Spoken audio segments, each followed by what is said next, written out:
Guys, welcome to my channel. आज का हमारा टॉपिक है सेल लाइन ऑथेंटिकेशन। तो स्टार्ट करते हैं। Cell line authentication, it is a process of checking and confirming that the cell line is truly same. इसमें हम क्या करते हैं, कन्फर्म कर सकते हैं जो सेल लाइन है हमारी वो सेम है कि ओरिजिनल सेल लाइन से सेम है या नहीं है, उसमें कोई कंटामिनेशन है या नहीं है, वो किसी और सेल के साथ मिक्स तो नहीं हो गई। ये हम क्या कर सकते हैं, चेक कर सकते हैं। और इस प्रोसेस को हम सेल लाइन ऑथेंटिफिकेशन बोलते हैं। ठीक है, अब इसकी रिक्वायरमेंट ही क्यों पड़ी, क्या ज़रूरत है हमें सेल लाइन ऑथेंटिकेशन की? Why cell line authentication is needed? First, to prevent misidentification को प्रिवेंट करने के लिए हमें सेल लाइन ऑथेंटिफिकेशन की ज़रूरत है।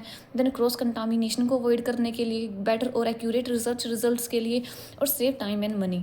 इन सारी चीज़ों के लिए हमें सेल लाइन ऑथेंटिकेशन की रिक्वायरमेंट है। कॉजेज़ क्या है मिस आइडेंटिफिकेशन के? ह्यूमन एरर हो सकता है, रॉन्ग लेबलिंग या फिर कोई कंटामिनेशन आ जाए, उसकी वजह से मिस आइडेंटिफिकेशन हो सकती है। देन क्रॉस कंटामिनेशन हो सकती है, अदर सेल्स में be mixed with this cell line, long term subculturing, या फिर पुअर लैब प्रैक्टिसेस। ये सारे के सारे कॉजेज हैं मिस आइडेंटिफिकेशन के।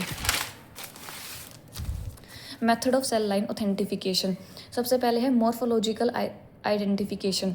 मॉर्फोलॉजिकल आइडेंटिफिकेशन में क्या होगा, cell lines, each cell line have a characteristic size and shape और पैटर्न। हर एक सेल लाइन का अपना एक साइज होता है, शेप होता है और पैटर्न होता है। ठीक है, हर एक सेल अलग शेप का होता है, अलग साइज का होता है। ठीक है, वो हम इसमें डायरेक्टली एनालाइज कर सकते हैं with the help of microscope. For example, जैसे कि हमारे पास फाइब्रोब्लास्ट सेल्स है, वो लॉन्ग और स्पिंडल शेप होते हैं। एपिथेलियल सेल फ्लैट और पॉलीगोनल शेप के होते हैं।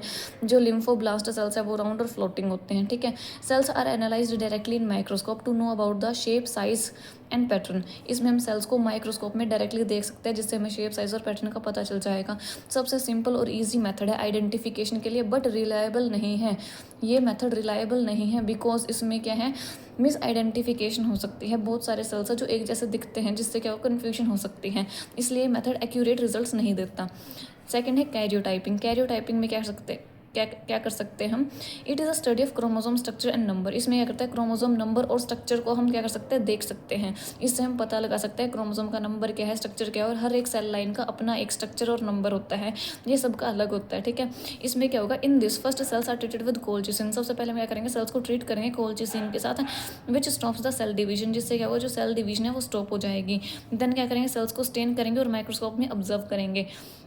It tells about chromosomal abnormalities. इससे हमें पता चलेगा क्रोमोसोमल एबनॉर्मेलिटीज़ के बारे में पता चल जाएगा। ये रिलायबल मेथड है, लेकिन टाइम कंज्यूमिंग प्रोसेस है। और क्या करता है, इसमें हमें स्किल्ड पर्सन की रिक्वायरमेंट होती है। ठीक है, थर्ड है हमारा method isoenzyme analysis. Isoenzyme analysis में क्या होता है, isoenzyme analysis, isoenzymes are different form of same enzyme. ये क्या है, डिफरेंट फॉर्म है सेम एंजाइम्स की। इसमें क्या होता है, each cell line have a characteristic isoenzyme form. हर एक सेल लाइन की एक कैरेक्टरिस्टिक एंजाइम फॉर्म होती है। फॉर एग्जाम्पल, लैक्टेट डिहाइड्रोजिनेज और glucose six phosphate dehydrogenase. Enzymes are separated by using gel electrophoresis. Enzyme को सेपरेट करेंगे by using gel electrophoresis, and then उन्हें क्या करेंगे, बैंड्स को एनालाइज कर लेंगे। ये सिंपल मेथड है टू नो अबाउट कंटामिनेशन। ये टाइम कंज्यूमिंग है और उसमें भी स्किल्ड पर्सन की रिक्वायरमेंट होती है। देन हमारा सबसे बेस्ट मेथड होता है डीएनए फिंगरप्रिंटिंग का। इसमें क्या होता है, each cell line have a unique STR profile. हर एक सेल लाइन की एक यूनिक एसटीआर प्रोफाइल होती है। ठीक है, इसके लिए हम क्या करेंगे, सबसे पहले डीएनए को एक्सट्रैक्ट करेंगे सेल से। देन जो एसटीआर रीजन है उसको एम्पलीफाई करेंगे पीसीआर की हेल्प से, और देन हम क्या करेंगे, कंपेयर करेंगे एसटीआर प्रोफाइल को रेफरेंस डेटा के साथ। It is a modern and most accepted method. ये क्या है, मॉडर्न और मोस्ट एक्सेप्टेड मेथड माना गया है। मोस्ट रिलायबल है और एक्यूरेट रिजल्ट देता है, लेकिन ये एक्सपेंसिव मेथड होता है और उसके लिए भी स्किल्ड पर्सन की रिक्वायरमेंट होती है। ठीक है, हमारा जो लास्ट मेथड है वो है डीएनए सीक्वेंसिंग। डीएनए सीक्वेंसिंग में क्या होगा, हमारे पास exact sequence of nucleotide can be detected. इसमें हम एग्जैक्ट सीक्वेंस होते हैं जो न्यूक्लियोटाइड को उसे डिटेक्ट कर सकते हैं। ठीक है, ये क्या है, मोस्ट ईजी और एक्यूरेट मेथड माना गया है सेल लाइन आइडेंटिफिकेशन के लिए। ठीक है, but it is time consuming and expensive. ये भी टाइम कंज्यूमिंग और एक्सपेंसिव होता है। ठीक है, it tells about mutation and genetic identity. इससे हमें म्यूटेशन और जेनेटिक आइडेंटिटी के बारे में पता चल जाता है। ठीक है, तो ये था हमारा आज का टॉपिक। ठीक है, हम नेक्स्ट टॉपिक में पढ़ेंगे सेल लाइन कैरेक्टराइजेशन। होपफुली आपको समझ में आया होगा। समझ में आया तो वीडियो को लाइक कीजिए, सब्सक्राइब कीजिए। Thank you.